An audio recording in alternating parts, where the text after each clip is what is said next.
Good morning from Yami Bay TV. Wishing you all well. Sending plenty of love your way as usual. It's a bit rainy out there, but it looks better than yesterday. And I feel a little bit better every day. So, yeah, many of you asking what happened on that so-called fateful day in Swellside in the 90s. I give it to you clearly, categorically, and decisively. We are talking Marvin Herbert, of course. Marvin Herbert versus those brothers, Burger and Muscles, from East London. Now, this is what happened. So we're in the 90s, right? During that time, Marvin was balling a little bit. He was going on visits every week, getting ease. I think even Bobby Bill and that was around about that time as well. So in the place around about that time would have been Fox, Colin Meek, chrisward, Scatter, Martin Stevens, I think, a couple of others as well, right? So Marvin was getting big parcels, White, Ease, Puff, anything you could really think of, but he was really on a party mode more than the money side of things. So Marvin used to come off his visits, do what Marvin does really, is look after the whole wing and whole parties in there. Right, Swellside them days you had big wedges on the doors and all that. I always said Swellside might as well have been a category A, really harsh learning curve if you've never been to Swellside before in those 90s. I think even Gary Staggs was there. Louis Shepherd was there at that time with a gold chain, and of course you had the lurker, the great Yami B. So me and Marvin having little ties behind the scenes without really knowing each other from the roads where he was from West London now. Marvin comes off his visits, looks after everybody, gets them all in the cell, bits of parties here and there and blah, blah, blah. As usual, Marvin runs out of stuff a few days later because he's looked after too many people. Even when people are leaving the parties in his cell, he's giving them little £10 packets to go back to the cell with to have a good time for the rest of the night. A few days later, he goes up to those two big brothers, and they're about 18, 19 stone each, right? So, and he's run out of puff. So basically, what he wants is probably just a little £10 draw or something. Now, the catch to this story is that Marvin already looked after them both brothers, during the party days, a few days earlier, and give them Ease, White, or whatever for nothing. Yeah? For nothing. Never charged them or anything like that. So in his head, Marvin, he thinks he's going to go there, give me a £10 draw, and me and you cool and blah, blah, blah, not expecting to be charged for the puff or anything like that, right?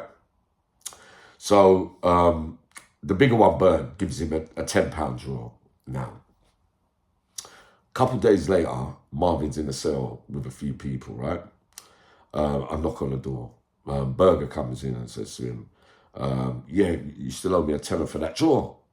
These are the kind of things that happen in prison, you know. If you don't read between the lines where it's cross wires, certain men don't care how much you give them as a present. When they give you something, they still want their money for it. Yeah, I met many men like that. Gordon Bennett, there were some men are really, really tight, right? So Marvin says to him, what are you talking about? I owe you a tenner. For what? For what? You know, the famous Marvin Herbert. For what?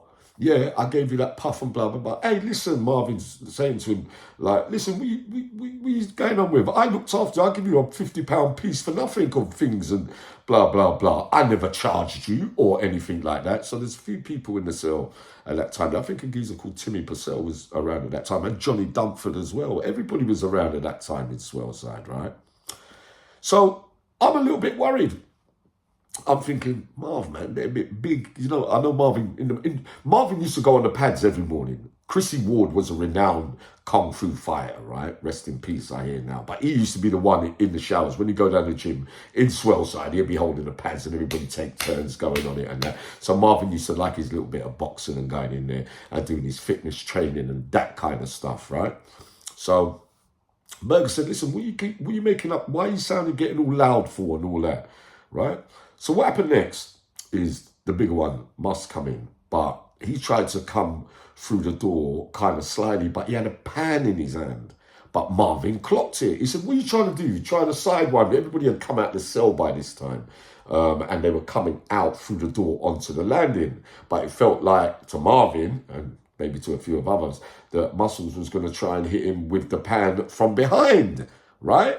So Marvin says, what you lot trying to crowd me out, that kind of stuff and all that. But anyway, it all got seized fire, right? So no fight never broke out on the landing at that time. So the next morning now, it's gym time in Swellside, 8:30 in the morning, where everybody was down there. I think one of the Colson brothers, could have been roundabout, but two of them old white guys, they were heavy on the pads as well. I used to go on them with the older guys. Me and chrisward never really saw eye to eye, right? But I thought he was all right, if you get what I mean. So Marvin's doing his training in there. The two brothers have come in, right? So there's a big crowd, everybody's watching the sparring going on and that kind of stuff.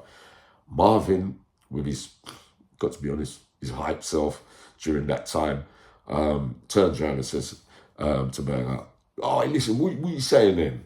Big man, big muscles and all that kind of stuff, right?" He says, "Yeah, get in here, we'll have it. Put the gloves on, me and have a spar. You can't do me nothing. You're too big to fight with me and blah, blah, blah." But I was, in the morning, Marvin would have always come to me first, right? I wasn't with him that long during that spell in Swellside, right? But asked me, obviously I'm delivering this morning.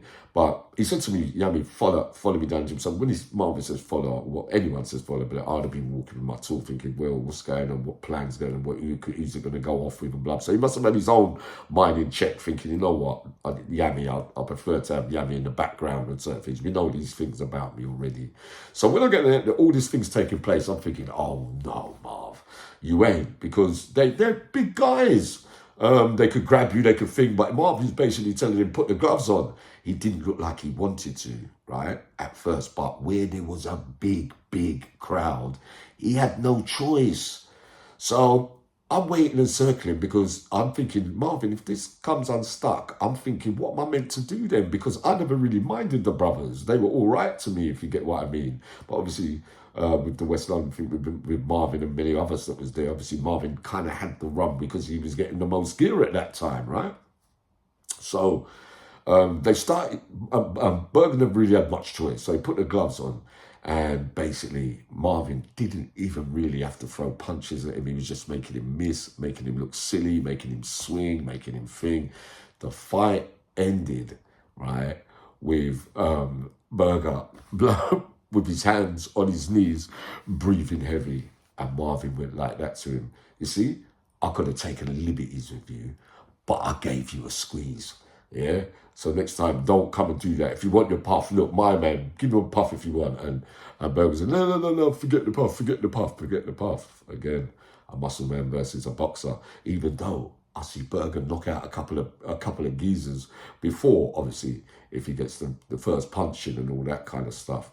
But that's how it went. He never really wanted to beat him up while he was tired and knackered and that kind of stuff. So that's that story, early morning story. Back up later on. Yami TV.